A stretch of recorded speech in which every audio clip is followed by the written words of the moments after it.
Unreal Faroe Islands, the world's most extreme coastline. The sea here doesn't soften with distance, it sharpens.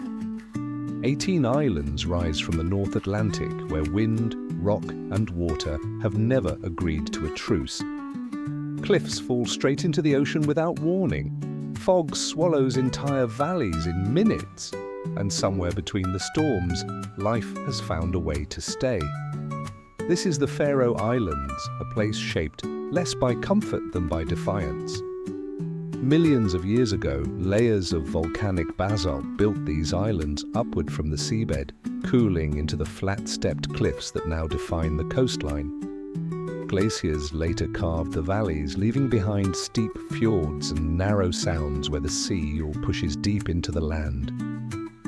Wind moving off the North Atlantic strikes these cliffs directly, with almost nothing between here and Iceland to slow it down. That collision of rock and weather created a landscape with no gentle edges. Green slopes end abruptly at vertical drops. Villages cling to narrow strips of flat ground between mountain and sea, and the ocean itself never fully calms, cycling constantly between glassy stillness and sudden violence. Streymoy anchors the archipelago as its largest island, holding the capital, Tórshavn, within a sheltered harbour. Streets built from stone and timber wind between turf-roofed houses, their rooftops layered with living grass that insulates against the cold and blends the buildings into the hillsides around them. Above the capital, hiking paths trace ridgelines overlooking the sound that separates Streymoy from Eysturoy, where cliffs plunge into water so dark it looks bottomless from above. At Vestmanna, the Vestmanna bird cliffs rise hundreds of feet above the sea, their ledges packed with nesting seabirds through the summer months. Boats moving beneath the cliffs pass through narrow sea caves carved by centuries of wave action, the rock overhead marked by streaks of white, where generations of birds have returned to the same ledges. Among those ledges, the Atlantic puffin holds one of the most recognizable places in Faroe's wildlife. Its thick orange bill and quick wing beats make it an unmistakable presence on the cliffs each summer, when puffins return in large numbers to nest in burrows dug into the grassy cliff tops. They spend most of the year far out at sea, coming ashore only to breed, and their tight, whirring flight along the cliff face has become one of the defining images of the islands. From Streymoy, a narrow crossing leads to Vágar, home to the country's only airport and to one of its most photographed landmarks. At Gásadalur, a small village once reachable only by boat or a steep mountain path, the Múlafossur waterfall drops directly off a cliff edge into the sea below, framed by grass-covered slopes and a scattering of turf-roofed homes. Not far from the village, Lake Sørvágsvatn appears to hover above the ocean when viewed from the right angle, separated from the sea by only a narrow ridge of rock. At Trelanipa, that ridge rises into a cliff of the same name, where the lake and the Atlantic sit within sight of each other but hundreds of feet apart in elevation, an illusion of gravity that draws hikers to its edge. West of Vágar, the island of Mykines holds one of the most remote and dramatic points in the entire archipelago.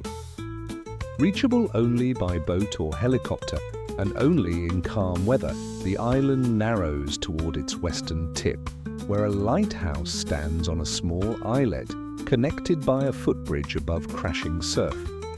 Beyond it, the cliffs hold some of the densest seabird colonies in the North Atlantic, and the island remains one of the last strongholds for large puffin nesting grounds in the Faroes.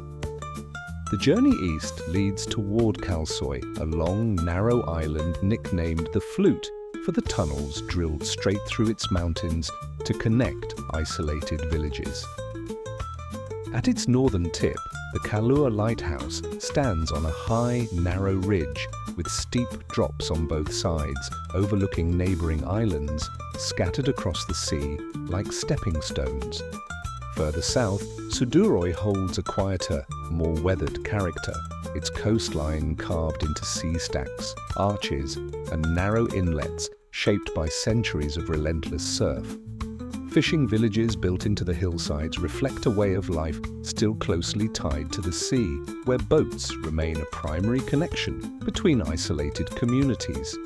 Sheep move freely across nearly every slope in the Faroe Islands, their numbers long said to outnumber the human population.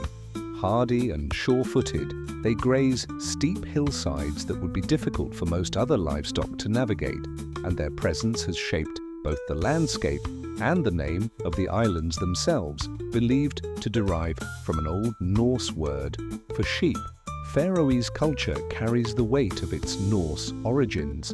Settled by Vikings around the 9th century, the islands developed a distinct language, Faroese, closely related to Old Norse, and preserved through centuries of oral storytelling and, later, written literature. Turf roofing, a practice carried over from Norse building traditions, remains common on both historic and newly built homes, chosen for its natural insulation against the island's cold, wet climate. Fishing has long formed the backbone of the Faroese economy, with the surrounding waters supporting generations of maritime livelihoods. Alongside fishing, the traditional pilot whale hunt, known as the grindadrap, remains a deeply rooted but internationally debated practice, regulated under Faroese law and tied to centuries of subsistence tradition in a place where imported food was historically scarce and unreliable. If you're enjoying this journey through one of the North Atlantic's most extreme coastlines, consider hitting like and subscribing, and tap the bell so you don't miss the next documentary in this series. Beyond the villages, the open water surrounding the Faroe Islands remains one of the richest feeding grounds in the North Atlantic. Pilot whales move through these waters in tight family pods, their dark, rounded heads breaking the surface as they travel between deep offshore feeding grounds and the sheltered fjords closer to shore. Highly social pilot whales coordinate their movements as a group, diving together in search of squid in the cold, nutrient-rich currents that circulate around the islands. Storms here arrive with little warning.